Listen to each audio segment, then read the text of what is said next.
राधे राधे आप सभी को। ओम लक्ष्मी नमः। आज मैं आपको सुनाऊंगी पुरुषोत्तम मास में सुनी जाने वाली एक ईमानदार व्यक्ति की उसकी भक्ति की और सच्ची कहानी। एक बार एक शहर में एक ही बहुत गरीब और ईमानदार व्यापारी रहा करता था। उस व्यापारी की एक लड़की थी। वह रोज पीपल के पेड़ में जाकर जल चढ़ाया करती थी और उस पीपल की खास बात यह थी कि उस पीपल के पेड़ से लक्ष्मी माता प्रकट होती थी और थोड़ी ही देर में वह अपने आप वहां से चली जाया करती थी। एक दिन जब उस व्यापारी की लड़की रोज की तरह पीपल के पेड़ में जल चढ़ाने के लिए आई, तब पीपल के पेड़ से लक्ष्मी माता प्रकट हुई।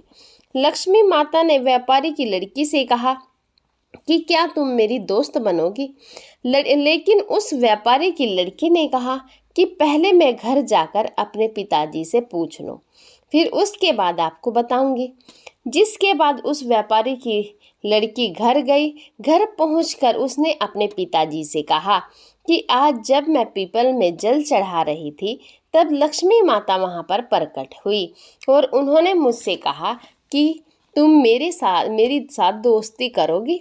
तब उस व्यापारी ने उस लड़की से कहा कि स्वयं लक्ष्मी माता तुमको अपना दोस्त बनाने के लिए बोल रही है। इससे बड़ा सौभाग्य और कहाँ प्राप्त हो सकता है।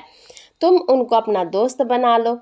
जिसके बाद अगले ही दिन जब उस व्यापारी की लड़की पीपल के पेड़ में जल चढ़ाने के लिए गई, तभी वहां फिर से लक्ष्मी माता आई और उन्होंने उस व्यापारी की लड़की से एक बार फिर से पूछा, क्या तुम मेरी दोस्त बनोगी? जिसके बाद उस व्यापारी की लड़की ने कहा कि हाँ माता, मैं आपकी दोस्त बनूंगी। लक्ष्मी माता उस व्यापारी की लड़की की आपस में दोस्ती हो गई, बहुत ही अच्छी दोस्त बन गई। थोड़े ही दिनों में लक्ष्मी माता और व्यापारी की लड़की के बीच में गहरी मित्रता हो गई। एक दिन जब व्यापारी की लड़की पीपल पर जल चढ़ाने के लिए गई, तब लक्ष्मी माता ने व्यापारी की लड़की से कहा कि तुम मेरे घर पर भोजन करने के लिए आओ। व्यापारी की लड़की ने घर जाकर अपने पिताजी से पूछा कि लक्ष्मी माता मुझे अपने घर पर बुला रही है भोजन करने के लिए, क्या मैं वहां जा सकती हूँ? उस व्यापारी ने अपनी बेटी से कहा कि लक्ष्मी माता ने तुमको भोजन पर बुलाया है, वहां पर जा सकती हो। व्यापारी की लड़की लक्ष्मी माता के घर भोजन पर चली गई। जैसे ही व्यापारी की लड़की लक्ष्मी माता के घर पहुंची, तब लक्ष्मी माता ने अपनी सहेली का स्वागत किया और लक्ष्मी माता ने अपनी सहेली को शाल ओढ़ने के लिए दी और सोने के सिक्के और सोने की थाल और सोने की चौकी और अपनी सहेली को 36 प्रकार के स्वादिष्ट व्यंजन बनाकर खिलाए। लक्ष्मी माता के घर से भोजन करके जाने लगी। जब वह कन्या, तब लक्ष्मी माता ने अपनी दोस्त से कहा कि मैं भी तुम्हारे घर पर भोजन करने के लिए आऊंगी। उस व्यापारी की लड़की ने कहा कि बिल्कुल आइए। व्यापारी की लड़की अपने घर पर चली गई। घर पहुंचकर वह एक जगह जाकर शांति से बैठ गई। अपनी लड़की को शांति से बैठा देख और चिंतित देख व्यापारी ने अपनी लड़की से पूछा कि क्या हुआ बेटा, तुम इतनी चिंतित क्यों हो? तभी उसकी बेटी ने बताया कि लक्ष्मी माता हमारे घर पर भोजन के लिए आने के लिए बोल रही है। कल वह हमारे घर पर भोजन करने के लिए आएगी।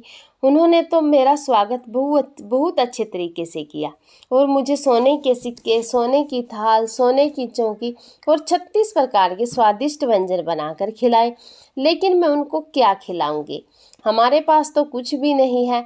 तभी व्यापारी ने अपनी लड़की से कहा कि तुम अपने घर को गोबर से अच्छी तरीके से चारों तरफ से लीप लेना और पूरे घर की सही ढंग से सफाई कर लेना और एक दिया जलाकर जो चारों तरफ से जलता हो, उसको लेकर लक्ष्मी माता का नाम लेकर रसोई के पास बैठ जाना। व्यापारी की लड़की ने अपने पिताजी की बात मानते हुए वैसा ही किया जैसा उसके पिताजी ने उससे करने के लिए बोला। जिसके बाद व्यापारी की लड़की घर की साफ सफाई करके रसोई के पास लक्ष्मी जी का नाम लेकर और एक लड्डू लेकर बैठ गई। तभी अचानक से एक जगह पर एक रानी स्नान कर रही थी, तो उसका सोने का हार जो बहुत कीमती था उसको चील वहां से उड़ाकर ले आया। उस चील ने उस हार को उस व्यापारी के लड़की के पास गिरा दिया और उस व्यापारी के लड़की के हाथ से लड्डू को छीन कर ले गया। व्यापारी की लड़की सोने के हार को देखकर बहुत प्रसन्न हो गई और वह तुरंत उस हार को लेकर बाजार गई। बाजार पहुंचकर उसने सुनार को वह सोने का हार दिया और उसके बदले में उस व्यापारी की लड़की ने सुनार से कुछ पैसे लिए, जिससे वह 36 प्रकार के स्वादिष्ट व्यंजन बना सके और सोने के सिक्के, सोने की चौकी, सोने की थाली उस हार के बदले में सुनार से ले ली। और यह सब देखकर वह वापस अपने घर आ गई। घर पहुंचकर उसने 36 प्रकार के स्वादिष्ट व्यंजन बनाए। व्यापारी की लड़की ने गणेश जी से कहा कि आप लक्ष्मी माता को लेकर आइए। गणेश जी लक्ष्मी माता को लेकर उस व्यापारी के घर में आ गए। व्यापारी की लड़की ने लक्ष्मी माता का स्वागत किया और उनको बैठने के लिए चौकी दी और लक्ष्मी माता ने कहा कि दोस्त, आप इस चौकी पर बैठ जाइए। लक्ष्मी माता ने अपनी दोस्त से कहा कि मैं आज तक किसी के घर में चौकी में नहीं बैठी हूँ। व्यापारी की लड़की ने कहा, आज आपको मेरे घर चौकी में बैठना पड़ेगा। लक्ष्मी माता ने अपनी दोस्त की बात मानकर चौकी में बैठ गई और फिर व्यापारी की लड़की ने लक्ष्मी माता को 36 प्रकार के स्वादिष्ट भोजन खिलाए। और जैसे लक्ष्मी माता ने अपने घर पर व्यापारी की लड़की का स्वागत किया था और उसको 36 प्रकार के व्यंजन बनाकर खिलाए थे, ठीक उसी प्रकार व्यापारी की लड़की ने लक्ष्मी माता को अपने घर पर 36 प्रकार के व्यंजन बनाकर खिलाए। और जैसा लक्ष्मी माता ने किया था वैसा वैसा व्यापारी की लड़की ने भी किया, जिससे लक्ष्मी जी अपनी दोस्त से बहुत खुश हो गई और उन्होंने अपनी दोस्त को बहुत सारा धन दिया, जिससे उस व्यापारी की और उसकी लड़की की सारी गरीबी दूर हो गई। लोगों ने अपना जीवन खुशी खुशी व्यतीत करना शुरू कर दिया। दोस्तों, उम्मीद करते हैं आपको यह कहानी रोचक लगी होगी। ऐसी बहुत सी कहानियाँ जो हमारे चैनल पर उपलब्ध हैं, अगर आप सुनना चाहते हैं तो प्लीज़ लाइक ज़रूर कर दीजिएगा और कमेंट ज़रूर करिएगा। बोलो लक्ष्मी मैया की जय। हे माता लक्ष्मी, जैसे आपने उस लड़की के घर पर कृपा की, ऐसे सबके घर पर कृपा करना। बोल लक्ष्मी मैया की जय। वीडियो अच्छी लगी हो प्लीज़ एक लाइक ज़रूर कर दीजिएगा।